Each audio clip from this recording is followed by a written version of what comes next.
Bismillahirrahmanirrahim. Assalamualaikum warahmatullahi wabarakatuh. Perkenalkan, nama saya Ahmad Alibana, mahasiswa PGSD RC 2024 atau mahasiswa RC semester 3. NIM saya 86224100072. Baiklah, di sini saya akan membuat video tugas dari UAS, ujian akhir sekolah, untuk mata kuliah pedagogik. Bismillahirrahmanirrahim. Bab 1, pendidik dan anak didik. Bab 1 poin A. Apa bedanya pendidik dan anak didik? Anak didik adalah seseorang yang sedang dalam proses pengembangan potensi, minat, bakat, keterampilan, atau semacamnya untuk mencapai aspek yang baik dalam kegiatan-kegiatan tersebut. Untuk kegiatannya bisa berlangsung secara resmi maupun non-resmi, baik itu formal maupun non-formal. Sementara pendidik ialah seseorang yang membantu anak didik atau peserta didik untuk memenuhi atau mencapai potensi tersebut. Berikutnya, poin B, terkait 6 karakteristik anak didik menurut saya pribadi. Menurut saya pribadi, setiap anak didik itu memiliki karakter yang berbeda-beda, sifat yang berbeda, latar belakang yang berbeda, ciri khas yang berbeda, pola asuh yang berbeda, pola didik, track record maupun sejarah yang berbeda. Karenanya setiap anak didik itu memiliki keunikan masing-masing. Yang kedua, setiap anak didik memiliki pengembangan dan perkembangan terkait dengan emosional maupun spiritual dan intelektualnya masing-masing, baik dalam aspek sosial maupun individu. Yang ketiga, setiap anak didik memiliki rasa ingin tahu. Rasa ingin tahu yang besar ialah menjadi salah satu aspek penting atau yang menjadi salah satu hal yang khas bagi seorang anak-anak. Lalu yang keempat, setiap anak didik menurut saya memiliki daya imajinasi masing-masing. Daya imajinasi itu tidak bisa dirama-samakan, juga tidak bisa diratakan antara satu dengan yang lainnya. Daya imajinasi tersebut juga yang membantu anak atau peserta didik untuk memahami serta mencurahkan dari apa yang ia pahami selama proses pembelajaran. Kemudian, peserta didik juga memiliki kehendak sendiri atau egosentri atau ego. Itu yang menjadikan dia dikatakan anak-anak. Dalam arti di sini anak yang untuk anak kecil atau seorang anak yang harus dididik. Karenanya ia memiliki ego, pemahaman, cara pandang, sudut pandang, kehendak, sikap, serta pemikiran tersendiri. Yang mana tugas bagi pendidik yaitu mengarahkan serta meluruskannya atau memberikan ruang eksplorasi dia untuk mengutarakan apa yang menjadi pendapatnya. Dan yang menjadi karakteristik dari peserta didik itu sendiri ialah jiwa egosentrinya. Lalu, peserta didik juga memiliki keaktifan. Dalam konteks ini adalah keaktifan untuk mengenal hal-hal baru. Baiklah, itu untuk bab 1 terkait pendidik dan anak didik. Baiklah, berikutnya masih di bab 1 poin C, terkait 7 peranan pendidik menurut saya pribadi. Menurut saya pribadi, seorang pendidik itu seorang yang multi talents. Dalam artian dia memiliki peran yang unik dan bermacam.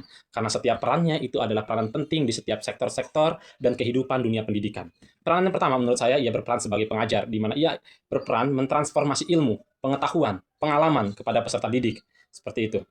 Kemudian yang peranan kedua ialah sebagai pengaman atau polisinya di sini. Dalam artian ia akan memberitahu mana yang benar, mana yang salah. Dan ia akan mencoba menjaga, mengamankan anak didik atau peserta didik untuk tidak masuk ke zona yang salah. Seperti itu. Dengan memberikan nasihat-nasihat baik, dorongan serta motivasi yang baik. Kemudian, pendidik juga menurut saya sebagai dokter. Dalam artian dokter yang mengobati anak-anaknya, bukan sekedar mengobati ketika mereka sekolah, tapi mengobati mereka ketika mereka membutuhkan nasihat-nasihat untuk menyembuhkan apa yang ada dalam hatinya. Karena salah satu yang menjadi modal pendidik ialah memiliki sifat kasih sayang, tanggung jawab, serta kewibawaan. Dan peran dokter itu sangat penting. Peran jiwa kedokteran bagi pendidik itu sangat penting untuk dihadirkan di dalam lingkungan sekolahnya. Kemudian juga tidak luput untuk memberikan resep-resep bagi peserta didik untuk menuju kesuksesannya masing-masing. Kemudian peran yang keempat menurut saya ialah pendidik juga menjadi artis atau role model teladan, menjadi model teladan bagi siswanya untuk menjadi pribadi yang lebih baik, karakter, moral, akhlak yang lebih baik. Maka diawali dengan guru yang menjadi role model, artis teladan di lingkungannya. Kemudian, pendidik juga sebagai ustadz atau ulama, bukan saja memberikan materi yang sifatnya kognitif atau pengetahuan atau hanya sekedar pengalaman, tapi juga memberikan wawasan pandangan ke depan bahwasannya kehidupan yang akan kita jalani tidak sekedar hanya di dunia ini saja. Akan tetapi kehidupan itu akan kita alami kelak di kehidupan yang lebih kekal, bako dan abadi di akhirat kelak. Karenanya, peran guru juga untuk memberi informasi kepada siswa, juga mengarahkan siswa agar mempersiapkan sebaik-baiknya bekal. Karena apa yang kita kejar di dunia ini akan kita tinggalkan di dunia ini. Tapi apa yang kita bawa dan persiapkan untuk akhirat nanti pasti akan kita bawa dan persiapkan di akhirat, pasti akan kita bawa untuk kita di akhirat nanti. Yang kemudian berikutnya yang keenam adalah pendidik sebagai arsitektur, di mana tidak seorang pendidik wajib merancang, bukan sekadar merancang gimana pembelajaran itu baik, efektif serta benar, akan tetapi merancang pondasi pengajaran, pendidikan serta pembelajaran dari awal siswa itu hadir hingga ia lulus kelak dari sekolahnya.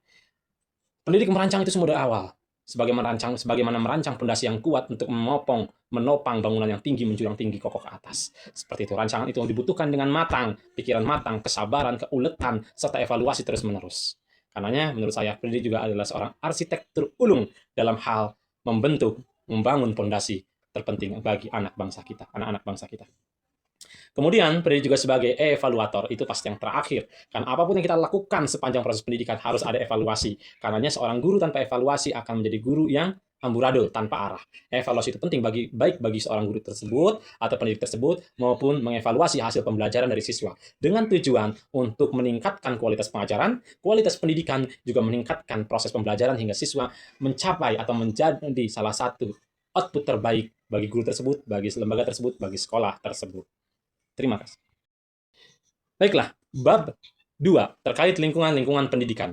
Menurut saya pribadi, lingkungan pendidikan itu dibagi 3 kelompok, 3 aspek penting. Pertama, lingkungan keluarga atau rumah.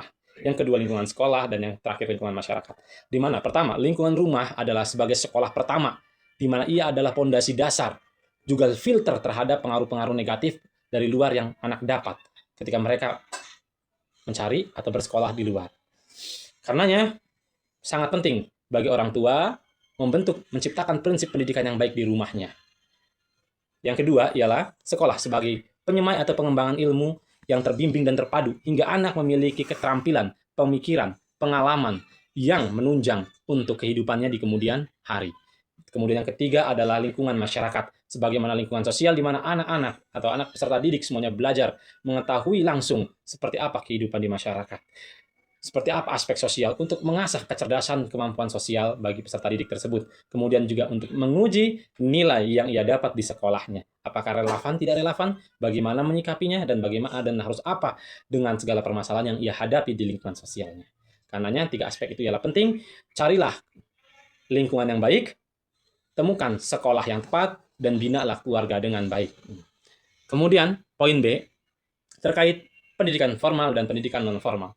Menurut saya pendidikan formal itu pendidikan yang terstruktur, di mana itu jenjangnya teratur, tertib, kemudian diakui oleh negara, dalam artian legalitasnya lebih legal, kemudian juga disertakan dengan ijazah yang legal, juga dibutuhkan sebagai syarat-syarat tertentu di dalam sebuah negara, seperti itu. Sementara untuk lembaga non formal, menurut saya lembaga yang lebih fleksibel, baik secara waktu, aturan, kebijakan, dan semacamnya.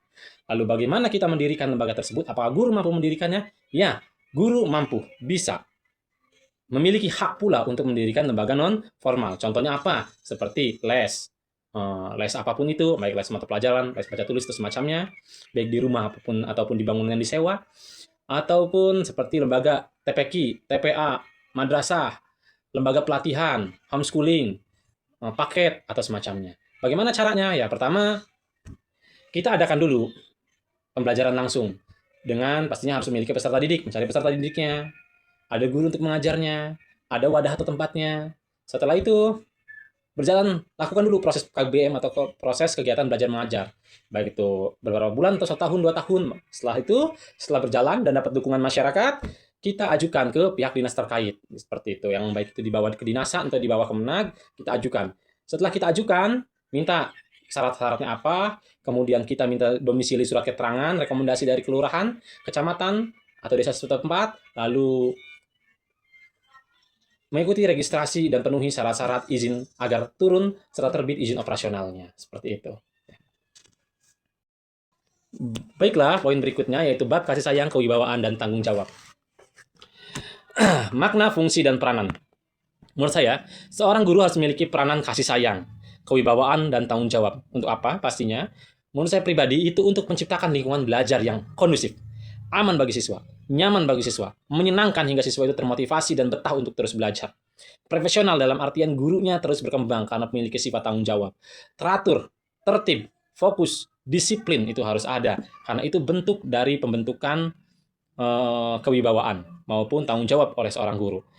hingga nanti bisa memotivasi siswa agar semangat dan suka belajar. Dan guru berperan sebagai orang yang membantu mengatasi segala kesulitan, memberikan poin-poin terkait penyelesaian dari masalah-masalahnya, serta meningkatkan kualitas pembelajaran. Kemudian, bab terkait paradigma pendidikan Islam. Menurut saya, pendidikan Islam itu sangat penting. Bagi diri saya sendiri, menerapkannya, pada diri saya sendiri, saya itu harus menerapkannya, mengintegrasikan nilai-nilai Islam dalam kehidupan sehari-hari. Minimal dari kita menjadi contoh teladan di keluarga, menjadi anak yang soleh, menjalankan ibadah dengan baik, bersilaturahmi dengan baik, menjaga hubungan dengan teman, sahabat, kolega, menunjukkan eksistensi kita sebagai orang Islam yang taat dengan sholat tepat waktu walaupun di tengah kesibukan-kesibukan kita, bersifat toleran terhadap perbedaan dan semacamnya. Itu untuk diri pribadi atau diri individu. Kemudian pada lingkungan sekolah, ya, jika itu lingkungan sekolah, maka saya akan berusaha untuk membudidayakan nilai-nilai Islam dalam kebiasaan-kebiasaan di lingkungan sekolah kita. Seperti program-program yang Islami, pembiasaan karakter Islami, akhlak, sopan santun, adab, salam, senyum, sapa, itu semua harus dilandasi. Setiap mereka melakukan sesuatu harus dilandasi pada poin-poin atau nilai-nilai penting Islamnya, seperti itu. Apa hadisnya, apa dalilnya, mereka harus tahu supaya setiap yang mereka lakukan memiliki dasar yang kokoh dan setiap yang mereka lakukan muatannya lebih berat, dalam artian berat pahalanya, karena melakukan segala sesuatu berdasarkan keilmuannya. Seperti itu. Lalu bagaimana pada lingkungan masyarakat? Pada lingkungan masyarakat kita berupaya menghidupi kegiatan agama di lingkungan tersebut, menjaga silaturahmi dengan baik, kemudian ikut terlibat dalam kegiatan sosial. Seperti itu. Seperti misalnya ada kegiatan di tengah masyarakat, kita ikut. Kalau kita tidak ikut, kita sampaikan sumbangan kita atau sedekah kita untuk kegiatan di masyarakat tersebut. Oke, yang terakhir adalah bab manusia sebagai animal edusandum.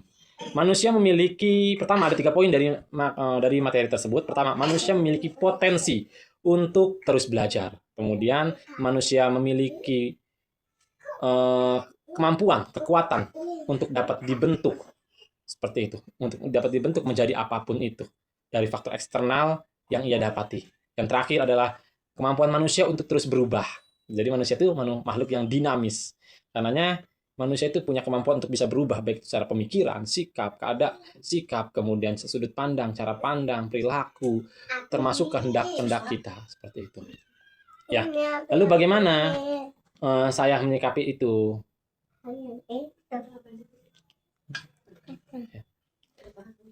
Enggak apa-apa lah, alami ya. Ya, saya menyikapi itu dengan akan mengembangkan diri saya. Jadi dalam artian saya akan terus mengembangkan diri saya untuk mengembangkan potensi yang apa ada dalam diri saya, kemudian juga mencoba hal-hal baru jika itu positif dan baik dan berdampak baik pada diri saya, lingkungan saya, keluarga saya, serta orang terdekat saya, dan juga mencari lingkungan dan pertemanan yang positif atau positive vibe begitu. Kemudian sementara kalau untuk sekolah saya akan berusaha menciptakan lingkungan belajar yang positif, metode pembelajaran yang efektif hingga siswa mampu mengembangkan setiap potensinya. Siswa yang beragam dengan segala keunikannya mampu berkembang dengan potensinya masing-masing. Dan menghargai perbedaan, bahwasanya kita pun harus belajar dari siswa, belajar cara mengenalinya, belajar cara mengembangkan potensinya, dan semacamnya. Sementara pada lingkungan masyarakat, saya akan coba mengedukasi masyarakat, mengadakan kegiatan-kegiatan sosial yang sifatnya itu menyadarkan masyarakat kalau kita ialah makhluk yang dapat berkembang, dengan mengadakan pelatihan bersama, kemudian mengundang pemateri atau pelatih, adanya wadah-wadah seperti Posyandu atau yang menerangkan beberapa poin terkait menjaga kesehatan lingkungan keluarga, seperti pelatihan DKM, kemudian juga pelatihan murotal untuk ibu-ibu pengajian atau semacamnya. Ya, mungkin ini saja yang bisa saya sampaikan. Kurang dan lebihnya saya pribadi mohon maaf. Semoga ini menjadi nilai terbaik. Sebelumnya terima kasih. Wassalamualaikum warahmatullahi wabarakatuh. Waalaikumsalam.